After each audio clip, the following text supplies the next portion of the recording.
Welcome to Weird But True Wednesday. My name is Lisa and I'm your host tonight. As like every Wednesday night, tonight's going to be about the power of the moon.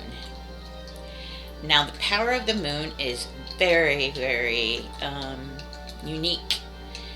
It's like the sun, too. The sun and the moon, we draw our powers from that.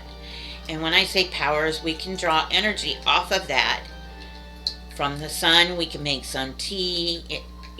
How does that do it? It's more magical. We get vitamins from the sun that's supposed to help us. Vitamin D that's supposed to help our immunity system and things like that. Some of us could be allergic to the sun, like myself, which is odd to say because I loved to lay out in the sun and stuff, but due to my medications, some of my medications, I can't do that anymore, which sucks because that's my meditation time. But I am a moon child. I love the moon. Now, the moon, as being a moon child, is kind of like a tarot psychic type uh, sensation.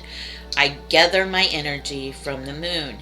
Now, when you think about that, you think, oh gosh, she's like a werewolf or something. No, I don't turn into a werewolf or anything like that. But there are cases that people have had lichen um, abilities during the full moon. But yeah, we'll just figure that out. When I was doing the Warrens, they had a case on that they did that actually was a werewolf from London, and supposedly that's what it was about. But that was That was last month's topic. It was the Warrens. So if you haven't watched that, go back and watch it, please. But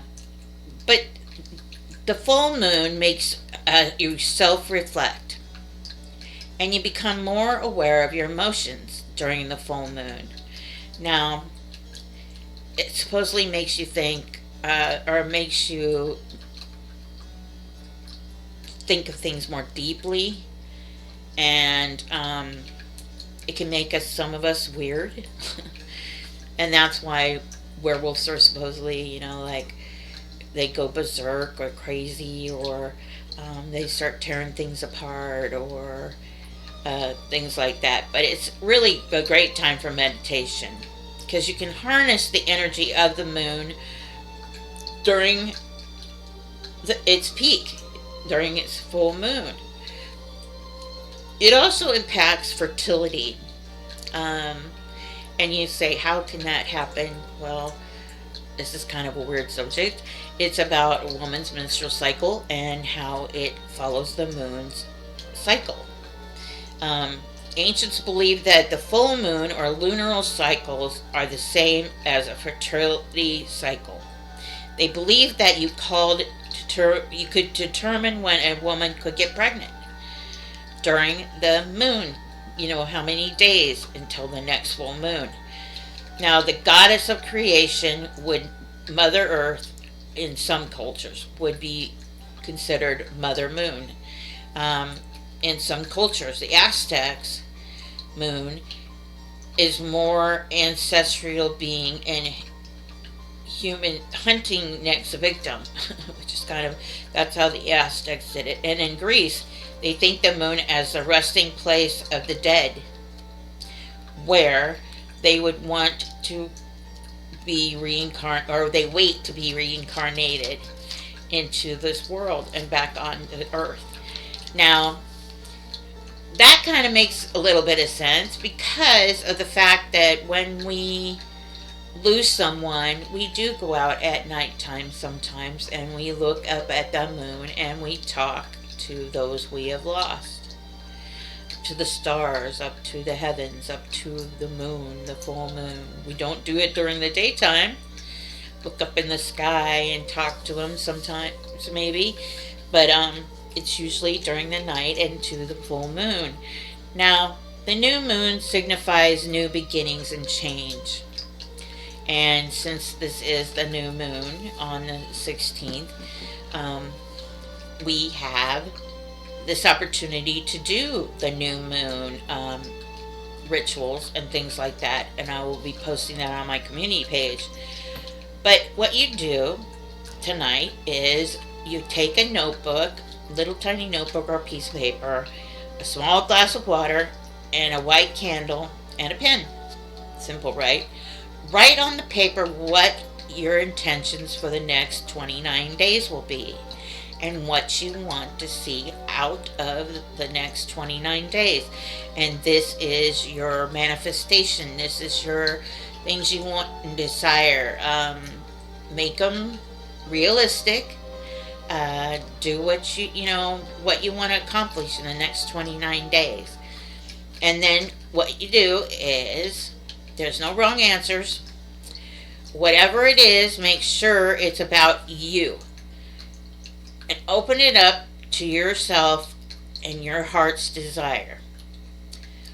Whatever it is, keep writing it down over and over and over and over again until you feel energized and excited about it. Maybe even a little bit scared about it. Like you're really, if you keep on repeating it, that means you're trying to manifest it more. If you keep on repeating it and writing it and saying it out loud and repeating it and rewriting it and saying it out loud, over and over and over again until you feel like you can actually accomplish this goal or this thing that you want done on the 29th or the 29 days. Write what you want to release or whoever you want to release, and then who or whatever you want to welcome in your life. Like, I want to release 5 pounds. I would like to welcome a healthier lifestyle. See how if you don't mind. I would like to welcome Johnny Depp into my home. I would like to release the dirt. Or whatever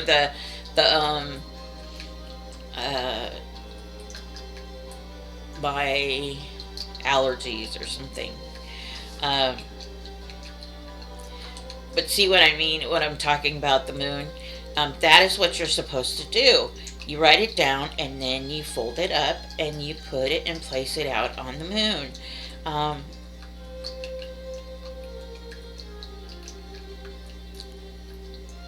Under the full moon, and let it absorb its energies at the night time.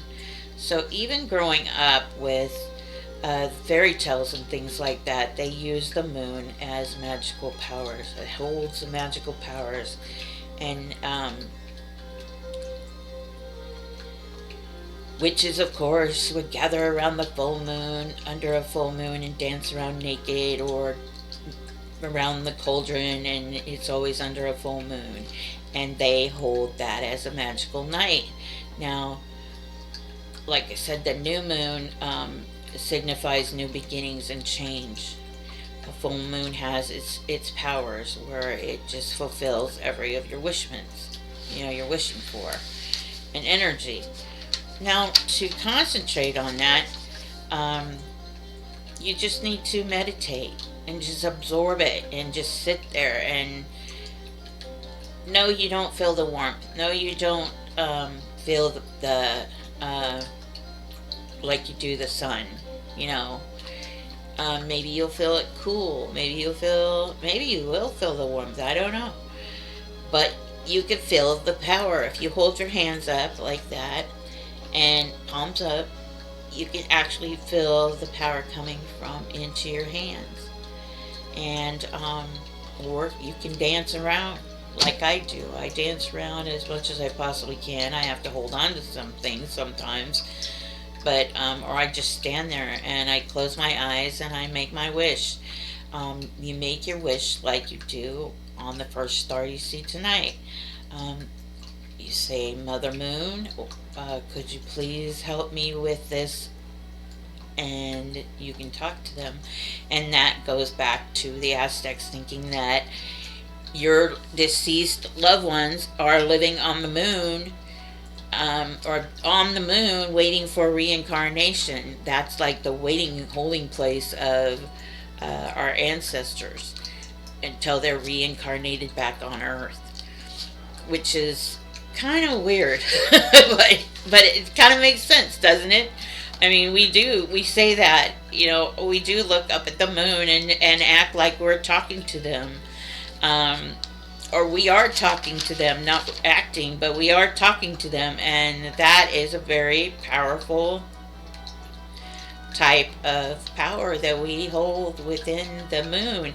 And with the moon and the sun, it holds great powers of healing. Even with meditation, it holds powers of maybe making us crazier on a full moon. We always see in movies where they say, "Oh, it's a full moon tonight." You know what that means? People will be acting a little more crazier. Maybe it's because we think clearer. Maybe it has a control over our mind somehow, the moon and its energy, and has the sense of that. Or maybe it's because of a woman's cycles. The waves, the ocean waves and stuff are all a part of cycles based on the moon, and its moon energy.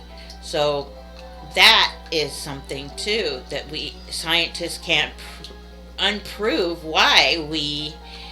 um, why these things happen, but it's real. Like I said, you can have the ocean waves. The tide comes in at a certain time every night, or goes out at a certain time when the sun goes down, um, or when the sun comes up, and so it's based on these other planets or the other solar system. It's based on the solar system and things like that. So that is what this Weird But True Wednesday is all about. Thank you very much for watching. Please like and subscribe. And if you like that, and I will tell you a little bit why I talked about the moon tonight, is because Fear Friday's movie is all about a little bit about the moon and our bond with it. So please join me Friday for Fear Friday. Please share some kindness and shine your beacon of light for those in the dark. Peace.